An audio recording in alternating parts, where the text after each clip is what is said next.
What is up, everybody? I am NerdRage36, and for my first video back, I've decided to talk about our dream games. Now, I'm not going to talk about, this is how I would design a game. No, I'm not that stupid. Game design is really difficult.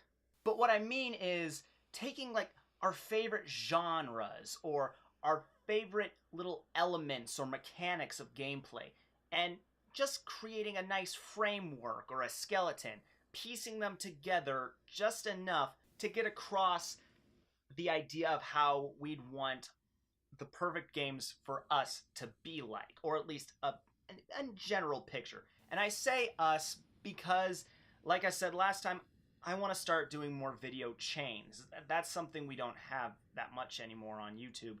So, want to start up some chains, get some people talking about this stuff. It's not wholly original, mind you, but it's still fun to talk about, and you'll never know who might be watching if more videos are out there. And so before I get into my dream game, I'm going to tag some people amongst everyone else that decides to comment or even make their own video, but here's the people that I am tagging directly. The Gamer Musician, Xenobite, Arlo, Lockston, Black Nerd Comedy, Alpha Omega Sin, Beat 'em Ups, and Storm Dane Productions. 2 of those people I know in real life. 3 of those people I've met at a convention and have had very pleasant conversations. They seem like chill dudes and would probably do a response to this. And 3 of them I'm on their Discord servers, so they're more likely to see this. So, without further ado, let's get into my dream game. So for those of you who don't know, my 2 favorite genres of all time are platformers and RPGs. There was no way I was going to be able to hold all the games that I own within these genres in my actual hands. Which is why Vanillaware, see I can hold these games in my hands, are one of my favorite developers of all time. Also games like these. But even they don't quite nail everything I'd want out of an RPG platformer. So, here are some specifics that I want to see out of an RPG platformer if any developer out there wants to take a crack at it. So with it being an RPG, I want a really good story for this. Now, I'm not going to make exact demands or say, I want this character or I want this particular progression type.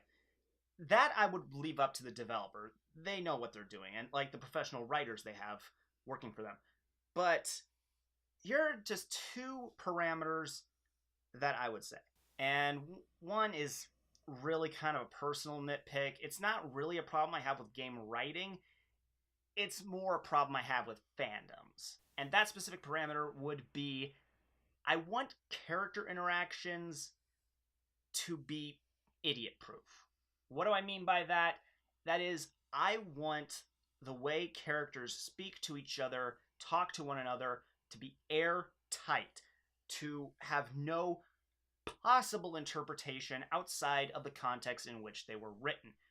The point of the story in the first place. Like, I don't want any line of dialogue from a character to another to be interpreted in any other way besides the way it was supposed to be, the way it means in the story.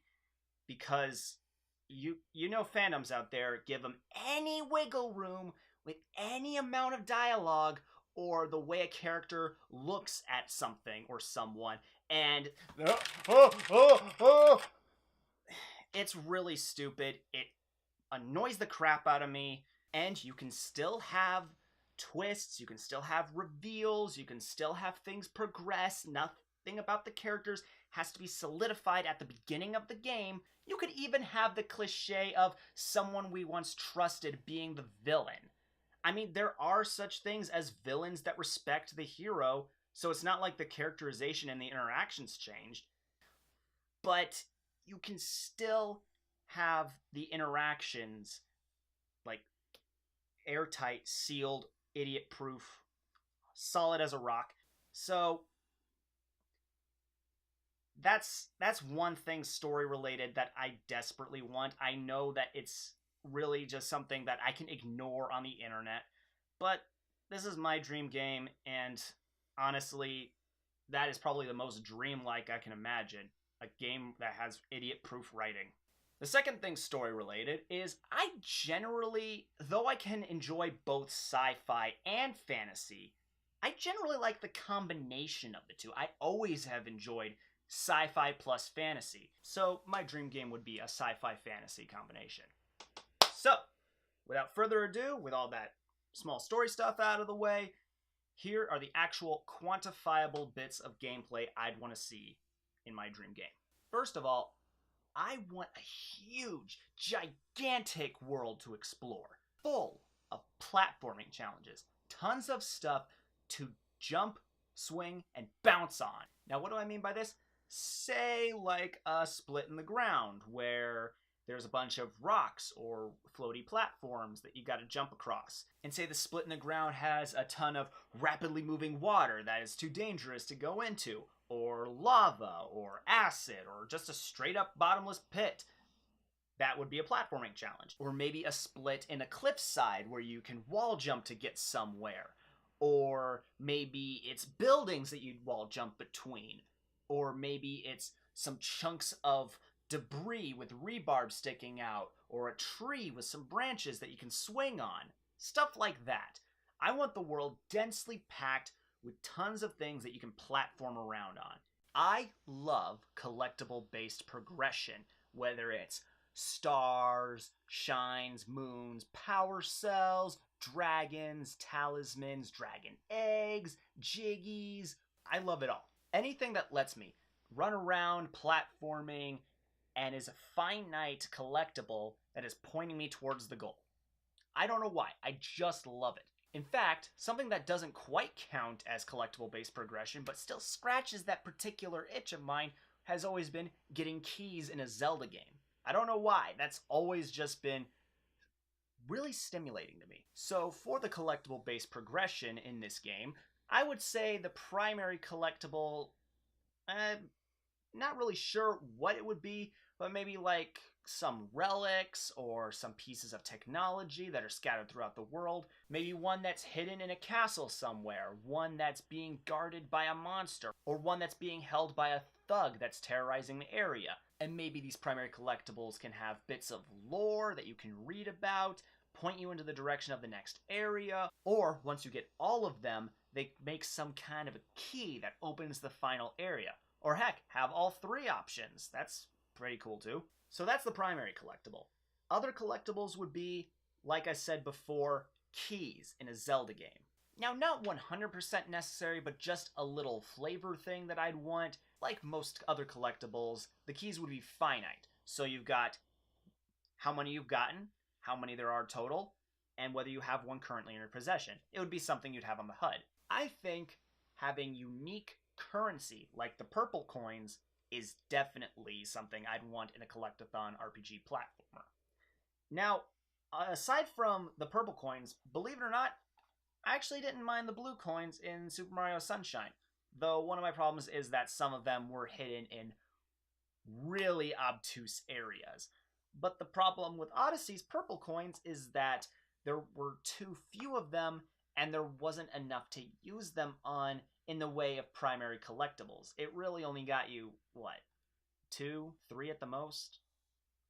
So, I think there could be a happy medium here. The amount and the usefulness of the blue coins in Sunshine, combined with the easiness to get and variety of the purple coins from Odyssey. And how these would affect your progression could be, maybe you need to pay with the unique currency of the area in order to get into a specific location that is on your way to the next primary collectible. Or maybe you can pay someone for information on where to go next. Or maybe you pay someone for a map or a special key.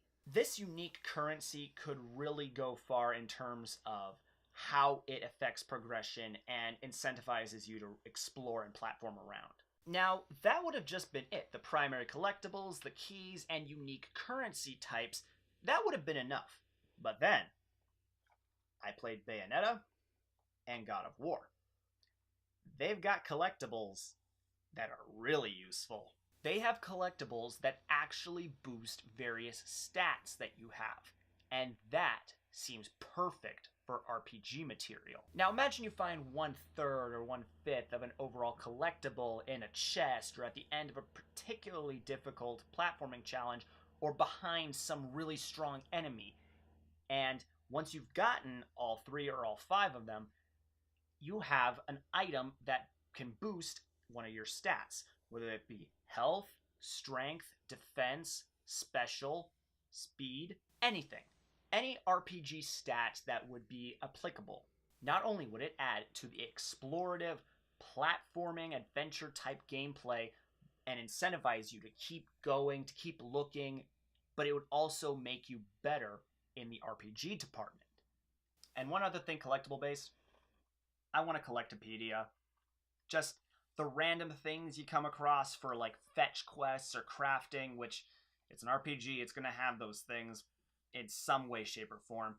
But just the fact that you can catalog them and get experience points and money, maybe even rare items, it was so much fun! And with that, we move on to the RPG mechanics. And one of the first RPG things I would want is equips, obviously. And I don't just mean the basic armor sets. No, I want as much equips as possible. I want headpieces, I want necklaces, I want torso pieces, I want wristbands, I want rings, I want gloves, I want belts, I want pants, I want boots. I can put my arms down! And of course, equipable weapons. And along with the equipable pieces, I'd also like stat boosting items that you can equip to the equipables like in Xenoblade 1. Next up, skill trees. I love skill trees! And one particular skill tree type I just adored was how they did it in Xenoblade 2. Each skill tree node was like its own little side quest. Defeat this many of this particular enemy. Collect this much of this material. Use this particular environment interaction. Whatever. Which I know some of those things may be very tedious, but it still felt just more than a traditional skill tree setup. And I love traditional skill trees, but the little tiny side quests that are just always lingering in the background of Xenoblade 2 just to make your characters better, this was awesome. So I really would like that type of a skill tree. Now the next thing may be a bad thing depending on how you see it, but I want ability points like in Kingdom Hearts. Now, why do I say this? Because even with the cool side quest design type of skill tree, there are still just abilities that you get from a skill tree that honestly I can't really imagine people using. But the ability point system helped you really pick and choose and really specialize how you built Sora and what abilities you wanted to use and what abilities you didn't want, as opposed to just unlocking the abilities on a tree and having them always occurring with your character, whether they seemed useful or not. So I would want ability points in conjunction with the skill trees to really balance it out and help whoever's playing just play however they want, customize however they want. Do they want to keep all the abilities, or do they only want a few certain ones that they needed to unlock to get to another one? Who knows? It's up to the player. So ability points plus skill tree, yes. Plus, ability points can be increased with its own collectible. Like those collectibles you get that would boost your various stats, there's one that boosts AP. Now another RPG mechanic that I would really like to see is tech points from Xenosaga. Now, tech points were this second form of experience points that let you go down a list of your stats and pick which one you wanted to boost with the tech points you've accumulated, really helping you specialize certain characters. Now, I get it that the combination of equips, these collectibles that boost your stats, and now tech points, that would make a character way too overpowered. Or it could be useful in a party of characters, but that's something I'm going to talk about later. Yeah, I'm giving way too many opportunities for characters to be overpowered, but it all depends on how whatever developer that may or may not want to make this decides to space things out. Who knows? Maybe some developer out there knows how to make all these ideas balanced out. Now on to some general stuff that I'd want to see. I love dungeons in games. And what Breath of the Wild did with the shrines, holy crap. They actually managed to incorporate regular dungeons with puzzles and combat and all sorts of cool stuff into open world exploration. Now granted, the shrines they just were jutting out of the ground, so I kind of want them to be incorporated more naturally into the environment. Like maybe one is an ancient training area that has since been abandoned, or maybe one is like a connecting bridge that once you've beaten it, it opens up a shortcut. Or maybe it's actually just some old ruins.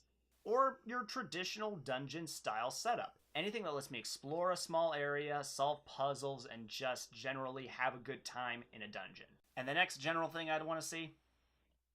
I just like giant robots.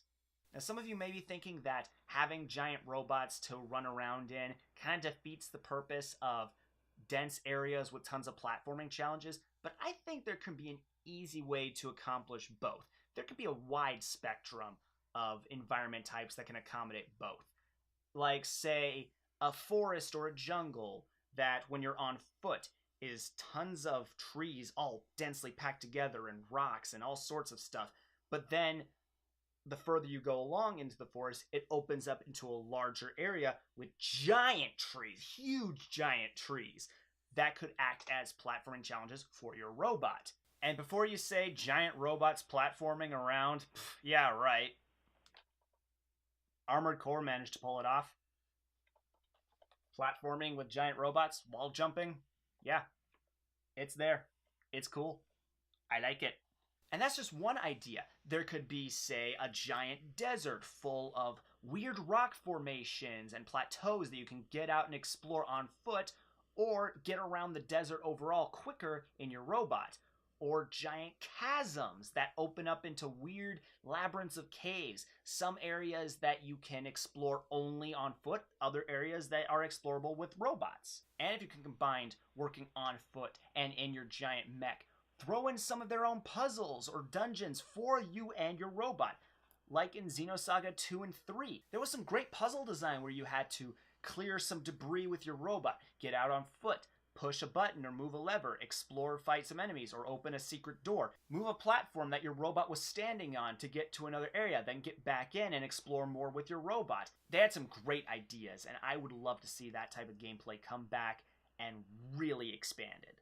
And now some of you may be wondering, well, what about the combat? You've been talking about so much else. What about the thing that players are going to be doing a whole lot of in a open world RPG game? See, that's the thing. I wanted to get the idea of a platformer RPG down so well that, honestly, any combat could work. Not even joking. You could have hack and slash with shortcut menus like Kingdom Hearts and Final Fantasy XV. You could have the hot bar of abilities with freedom of movement and multiple targets like Xenoblade X. You could have third-person RPG combat like The Witcher. You could have simple hack and slash combat mixed in with some tactics gameplay like in The Last Story. Or heck, you could even have Yakuza-style gameplay. Yakuza's already a beat-em-up style RPG. Imagine throwing platforming into the mix. Imagine Kazuma uppercutting someone at the start of a backflip, bouncing off the wall, and then curb stomping him like M-rated Sonic the Hedgehog. That could be its own video right there. But yeah, there could really be any combat style, even ones that I didn't think of, or maybe a whole new combat system that the developer could think of. Now for some things that may or may not work, but were still ideas in my head. I wanted the stat boosting collectibles and skill trees for the robots too. It would be a cool way of keeping the RPG mechanics with the giant robot mechanics, but something tells me that if people aren't going to be happy with so much micromanaging, they're not going to want it twice over. But I'd have fun with it. I'm sure some other people would have fun with it. Honestly, that would be up to the developers. maybe the developers would just stick with the basic build your own mech style gameplay, which I'd be fine with, but I think having a little bit more in there would be good too. And the other thing, this could be a one character thing or a party of characters thing. Now, an issue that arises with having a party in a game like this would be the platforming challenges. Could a whole party of characters follow the player in a platforming challenge? Possibly. Or, and this is gonna really piss the technophiles off, not even the start of that, but they could just disappear and fade in when you've completed a platforming challenge, kind of like they do in Xenoblade. Yeah. Honestly, again, that would be up to the developers, and maybe people wouldn't like that idea. I would prefer a party of characters, but a game like this would also work with just one player character. Who really knows? And like I mentioned just then, with characters fading away and coming back at the end of a platforming challenge, the technophiles are freaking gonna hate me for this, but the game should not be super high powerful graphics. Like I said before, I want the game world to be huge but densely packed with platforming challenges. There is no way you could possibly pull something like that off with super powerful, high resolution, everything must be perfect graphics. Honestly, I would much rather the game just be stylized. Like, it could be borderline cartoonish. I don't care. As long as it's aesthetically appealing, the power for the graphics, I don't care. As long as it looks interesting still and can run this type of a game, I don't mind. And that is it. Whew! I know this was a long one, but I've been away for a while. And it was just a lot of things that have been on my mind. It's my dream game. Honestly, I can imagine a lot of people would think, yes, that game sounds awesome. Other people would say, wow, what a freaking weirdo. But it's just something I really would like to see. Like, before I die, if that game was ever made, wow. So, that's my game. What about you? Tell me in the comments below, make a video response. Those people I tagged, here they are again. And I hope you enjoyed this video. It's good to be back. I'll see you guys next time.